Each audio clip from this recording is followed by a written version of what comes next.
MMA Now, powered by Film On TV Networks. I'm David Kano with MMA Now, and right now we're on location in Las Vegas, Nevada, the fight capital of the world, covering Sergey Kovalev versus Andre Ward, pound for pound. Who's going to be the champ? But right now, we're joined with the one and only Dean Thomas. Dean, What's how you up, doing? man? How are you? Pretty good. And something I didn't know is you actually thought about dabbling into professional boxing. Oh yeah, this was probably about midway through my career in the mid-2000s, and I was doing a lot of boxing with Shannon Briggs. And Shannon Briggs had this master plan. I'm not kidding, Shannon. If you ever hear this was your plan. He had a master plan to get me to 16-0, to fight Oscar De La Hoya, and then call it a wrap. But it never happened. I had 2 boxing matches, and then I just said, let me do some MMA. That's where my heart was at. MMA is where my heart was at, so I stuck with MMA. What made you stop after the 2 matches? You know, well, the thing was, like, I missed doing jiu-jitsu. I missed putting the gi on. I missed, like, the idea of if I didn't want to stand up with this guy, I could just take him down and submit him. I missed doing all that. So I went back to MMA.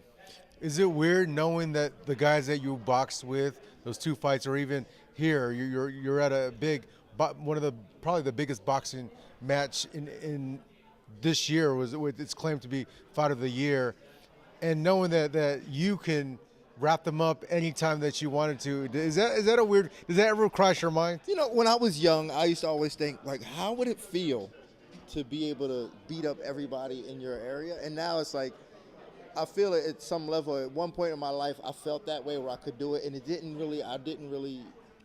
I wasn't really affected by it. So I just said, you know what, that's a kind of a stupid, barbaric thought. But yeah, I mean, I feel as though I can still handle myself against most people, and it's a good feeling to never be afraid of anybody.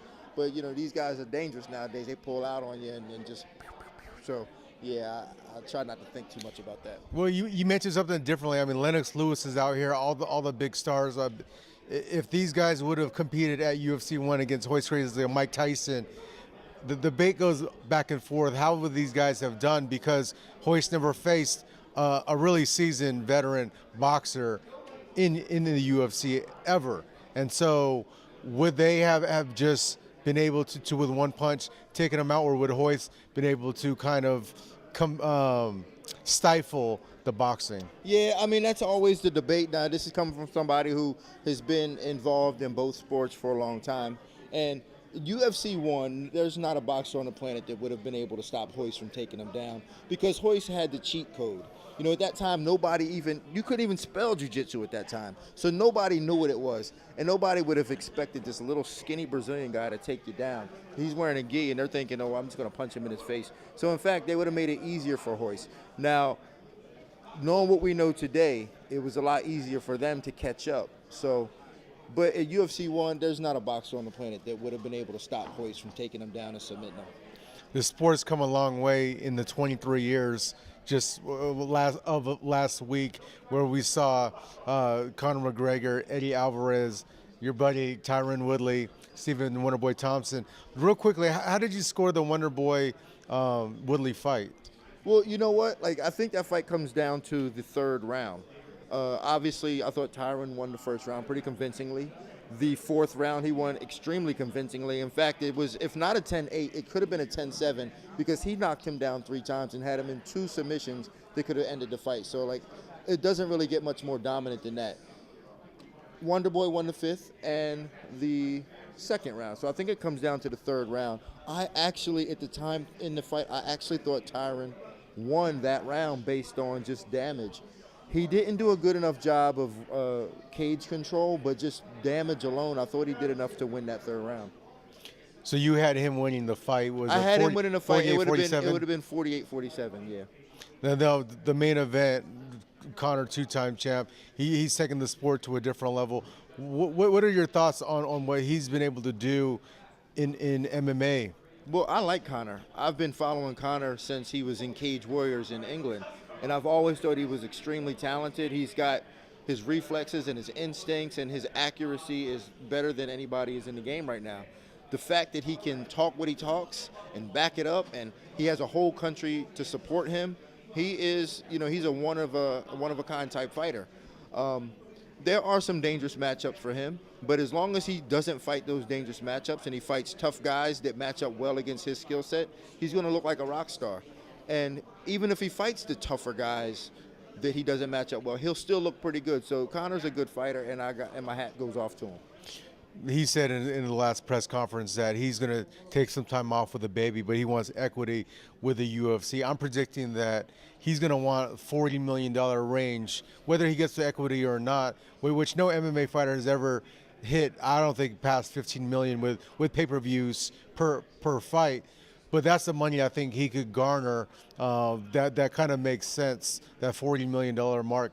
What are your thoughts on that? Yeah, at this point right now, after what he did against Eddie Alvarez and what he's done leading up to that, and what I've seen him do, like he's changed the game not only for himself, but he's changed it for a lot of fighters. He made a lot of fighters a lot of money. I feel as though if Conor says, hey, I want $40 million equity in the company, you got to give it to him. Because if he leaves, then what happens? I think the damage is a lot worse than just giving him what he wants in that $40 million, if that's what he wants. Let's talk about Ronda Rousey. She's coming back in December, the last event of the year. She said this might be one of her last few fights. As a fighter, did you know when your career was winding down? And what are your thoughts that she's already came out and said that she thinks this might be one of her last few fights? I had a career that lasted, almost 15 years, a professional career that lasted 15 years. I've been knocked around. I've been knocked out. And for her to take this loss the way she did is very disappointing because prior to the loss, she was, she had her own phrase, the DNB phrase, and she was, a hammer and she was doing everything right. But as soon as she gets knocked out, as many fighters do, she wanted to kill herself. And I was very disappointed in her behavior and the way she conducted herself. To me, she's not a fighter. I feel as though she's not good for the sport in that aspect. She's good for the sport in the aspect that she's bringing attention and people are watching to watch her fight. But as far as a fighter goes, I would never tell any fighter to look at her as a role model. In 2017, what fights as a fan would you be looking forward to, or do you just take them as they come? Now, there's a lot of interesting matchups looking in 2017. And my favorite division right now in MMA is the bantamweight division. There's so many compelling matchups at that division. When you talk about Thomas Almeida and Brian Caraway, Aljamain Sterling, T.J. Dillashaw, and John Lineker, and then you got the champ and the challenger right now, champ Dominic Cruz and Cody Garbrandt. So when you talk about all these guys, man, that's just such a deep division with power punchers for that size. Like, we've never seen guys that small that can deliver that type of power. Cody Garbrandt, John Lineker, pound for pound, hit harder than probably anybody in the UFC. Let's talk real quick about your career. Who was your toughest matchup? Who hit you? Was there someone that you had the toughest match against, and then someone that hit you the hardest? It's very difficult to say that because, I've had, and I almost feel disrespectful to my opponents when I say that some guy was a tougher fight because they were all tough fights.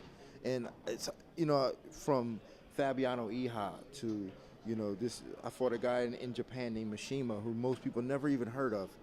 Kyle Uno, I mean, that was such a tactical chess match. And then Josh Neer, Kenny Florian. I mean, these were all very difficult fights for me.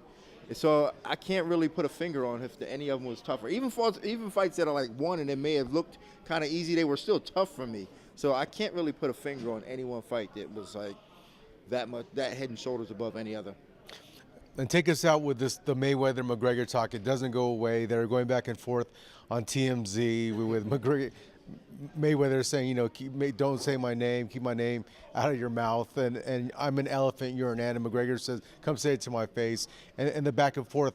Will this ever happen? I mean, they're trying to set it up in boxing, and what would happen if it did go down that way? Well, I think it's good for both guys to keep their names out there, especially, when they first started this beef. Neither of them had anything going on. Conor had just gotten taken off UFC 200. Mayweather was kind of just running around the streets. So neither of them had anything going on. It was a good way to keep their name in the public.